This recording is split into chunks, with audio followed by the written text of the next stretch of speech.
Good morning. My name is Shelley Freeman. I'm with Mrs. Diane Sider. She is at Tishner Middle School, and I am doing this video in completion of a project for EDU 581 ESL Assessment and Culture. And so we're going to talk about assessments in ELL and particularly authentic assessments. So we have chosen one student to use sort of as a case study. We'll call this student K. Just to protect his anonymity. And so we're going to start with where he is at this point and talk about what he can do at the level of English that he's at now. So in the most recent access scores that we have from January of 2016, he has progressed nicely. However, he has been an ELL student since kindergarten. So the concern is why is he not progressing? And so being able to identify where he needs to work, and you said really that he's very shy. He's an introvert. Yeah, he's at a high level introvert. So anything to do with expressive, either in writing or speaking, is very difficult to develop because he doesn't practice it. The writing he practices, but that's developed through your speaking knowledge, and he doesn't use that, so therefore the writing is, it's held back. It's just not, he fumbles through writing, and when you read his sentence, you as a reader will fumble, because even though it makes sense, it's awkward to read. It's just hard to read it, even though he can usually end up getting his point across. But without the practicing of the speech, then the writing is held back. So in your experience with him, you realize that this is his personality, not necessarily a cultural bias. Right. His personality. And so that's where it comes into fine-tuning and knowing that particular student. It is, but that's just an addition into his experience. It's solely a Spanish-speaking home too. So he doesn't hear any additional English, and he's not prompted to speak English at home, or so it's here or nowhere, and school is a little bit intimidating to him. So the practice of speech just is. And he's in middle school now. Which grade is he? Eighth. Eighth grade. Okay, so getting ready to go to high school next year. Okay. So it's important to really fine-tune his assessment to know exactly where he is to help him go forward in the next step. Right. And so he has reached proficiency in the listening domain, and there are three other domains: writing, reading, and speaking. And so Kay's problem area of challenge is writing and speaking, where he has to express his ideas. And so those are the two domains that we need to focus on. Fine-tuning where his needs are and doing that through an authentic assessment. So let's start with what he can do right now as far as the speaking domain and the writing domain. So according to WIDA's can-do descriptors, this is a framework that we as educators can use to know what we can expect from the student at that level, and then be able to bump them to the next level. And so gives us the framework, which you're familiar with. And the regular classroom teacher. It helps them tremendously, because they can't break it down like that. It's overwhelming. So, yeah. So that's what this is. Yeah, so WIDA produces this really nice framework for us to use, and it's clustered by grade levels. And so this is 6th grade through 8th grade. We have the 4 domains: listening, speaking, reading, and writing. And then it's broken into levels. And so what we're focusing on with this student is level 4. Mind you, that seems a little high in the overall scale. However, he's been an ELL student since kindergarten. So we need to get him bumped up as much as we can in those domains. So, and what he can do, thank you, Diane, I appreciate that. So what we can expect for him to be able to do is to paraphrase and summarize ideas presented orally. So for a young person who's painfully shy and introverted, got to give him some strategies for how to do that, to present his ideas. And so also we need to be able to identify, does he know how to summarize them before he can even present them? Defend a point of view, explain outcomes, explain and compare content-based concepts, connect ideas with supporting details and evidence, and substantiate opinions with reasons and evidence. So those are some lofty goals for Mhm. someone like him, right? Right. And it's a little higher level thinking also. So the best strategy I have found to use with him, and this isn't always possible because I'm not in all his classes, but is to script him. So we can plan together what is to be said and what if it's going to be a presentation, what this looks like, what does this sound like, so I can model for him, and I do that, or I'll start it and I'll have him bounce an idea from that to expound on it, and then I go, and then the whole idea is that he takes all of that to his language arts classroom or whichever social studies science, and uses that information and can verbally express it because we've practiced it, but not just through memorization. He had to do the thinking process too, because we were going back and forth with the ideas and developing them deeper as we were talking. So he's involved in assessing where he is. So you're doing, when you have that dialogue with him, it's an assessment for learning, because he's identifying where he is and responsible for what it is he needs to learn. And he knows why we're doing it, because he needs that preliminary dialogue in order to be able to come up with it when he's on the spot. And on the spot doesn't mean he's standing up in front of the class necessarily. It could be a whole class discussion where they're in a Socratic circle, or they're doing a debate, or they're just doing a partner small group, or possibly 4 people. But if there's not some pre-scripting of some sort at some level, he will be silent. Yeah, we've seen students like that, and that's a good example. I like the way you threw in those examples of how he then can demonstrate his knowledge that way. And he has a higher level of comfort and confidence, which helps diminish the shyness a bit. Sure. Yeah. Whenever we feel more prepared, we're going to be less nervous. Yeah.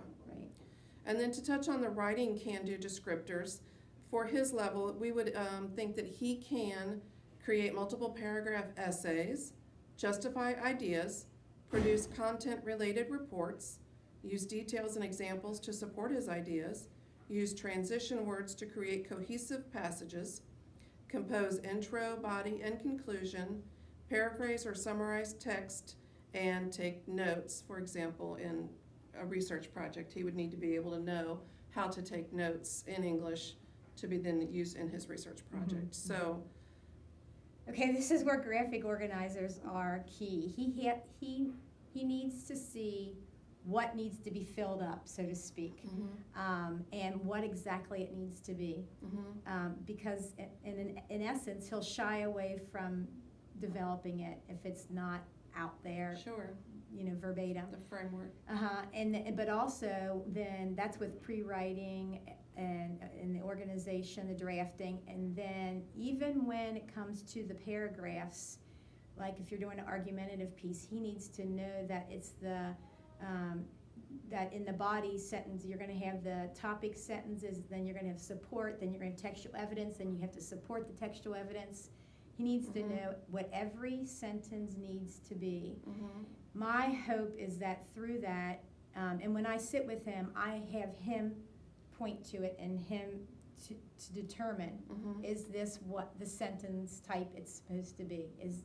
So he's again involved in assessment for learning at that point. Well, and the whole key to that is to wean him, so to speak, away from it. So if he's the one going through it, seeing this is what I need, did I do it? This is what I need, did I do it? Then in high school, because I'm not sure of the support he'll get, and I'm not sure of his scores. We're getting scores next week. He may be out of ESL, and that's a mixed blessing. Sure. Because he does need somebody to pull these skills out of him. I do believe they're there, but so yes, the self-assessment is key, and that's what I hope brings him to independence. Absolutely. Okay, so we're going to move on just a little bit.